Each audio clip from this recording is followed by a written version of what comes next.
Visited Coatbridge College to hold an information night for undecided voters. It was hosted by John Wilson MSP, and the guest speakers were Cabinet Secretary for Finance and Sustainable Growth John Swinney and independent member of the Scottish Parliament Dennis Canavan. Get over the message to many people who for many years have been politically inactive, and what's happened with the referendum vote in September is it's allowing people the opportunity to discuss the future, their future, and what the future of Scotland could look like. And I think people are beginning to pay more interest in the future that they want to see for Scotland and participate in public meetings such as this so they can actually hear what's being said and get their questions answered. About much more than just the SNP. This is about a choice our people need to make about what is the right future for our country in the period that lies ahead. Can we have managed to afford to be independent? What are the challenges for us? Let me just give you this one quote. This is not a quote from me. This is a quote from the Financial Times. An independent Scotland could expect to start life with healthier public finances than the rest of the United Kingdom. We'd like to achieve for Scotland today that we cannot achieve because of the limitations of our powers. And I want to just talk through two of those issues. Back in 2010, when the UK government changed hands, my advice to them was that they should continue to invest in public infrastructure in our country. To keep, at a time when the private sector wasn't investing in new building and new construction within our economy because the financial markets were frozen, the public investment had to continue. And what did the Tory government do? What the Tory government did was they reduced our capital budget by a third.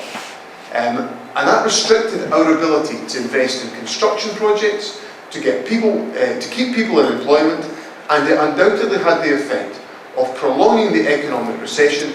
I'm asking you to vote for Alex Salmon. I'm not asking you to vote for the SNP. I'm asking you to vote for the future of Scotland, for the future of your bairns and your grandbairns. The audience had a chance to ask Mr Swinney questions about their doubts about independence.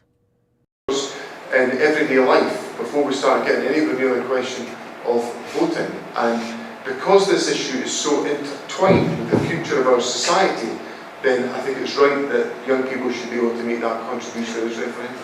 Position in relation to the establishment of a currency zone which would enable us to use continue to use the pound sterling was the preferred option of a group called the Fiscal Commission that we established, a group of eminent economists that gave us advice. We see what the response of the UK government is to a yes vote in the referendum, but I can tell you, with the prospect of Scotland walking away from £130 billion worth of debt, which under an equal share of debt is the kind of maximum amount that we could take on, and the rest of the UK having to afford £4 to £5.5 billion extra interest charges on an annual basis, George Osborne's bluffing will be shown to be exactly what it is.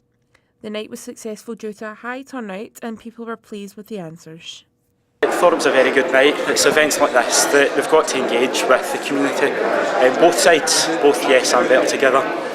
The more engagement there are, the more people will get interested in taking an opinion on it. Maybe slightly biased though, I came tonight as a yes voter.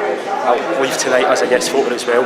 But I think evenings like this are essential in convincing people one way or another. Questions and answers were first class. I've always been a supporter of independent Scotland. In front of them on September the 18th, 2014, it is the most exciting choice of a generation, and I look forward to the people of Scotland saying yes. Thank you very much. Gibson, UWS News.